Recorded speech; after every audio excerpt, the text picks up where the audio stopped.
আজকে সায়ান সারপ্রাইজ পেয়ে গিয়েছিল। কিসে সারপ্রাইজ পেয়েছিল তা দেখার জন্য ভিডিওটা পুরো দেখবেন।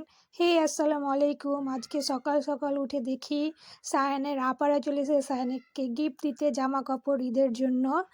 সায়ানের ফুপ্পু নিয়ে এসছে সায়ানের জন্য। কত খুশি, দেখতেই পাচ্ছেন জামাটা পরে কত হাসি, কত খুশি, অনেক খুশি। তার আপারা তার জন্য জামা নিয়ে এসছে।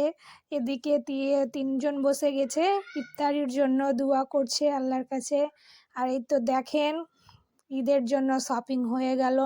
আমার ননদের মেয়ের শপিং হলো, দেখেন কীরকম লাগছে দেখতে, খুব সুন্দর লাগছে জামাটা। কমেন্টে বলবেন কেমন লাগছে জামাটা। আর এইদিকে দোনো ভাই বোনের একটু ঝামেলা হয়ে বলছে আমি থাকবো না, আমি চললাম। আর কালকে আমি এই রেসিপিটা করেছিলাম, কালকের বানানো ভিডিও অবশ্য ছাড়তে পারিনি। রেসিপিটা আমি দিয়েছি, দেখবেন যে কিভাবে করেছি। আমরা সবাই একসঙ্গে মিলে ইফতারি করার জন্য বসলাম। ভিডিওটা কেমন লাগছে বলবেন। ভিডিওটা ভালো লাগলে লাইক কমেন্ট শেয়ার করবেন আর আমার চ্যানেলটা সাবস্ক্রাইব করবেন। বাই।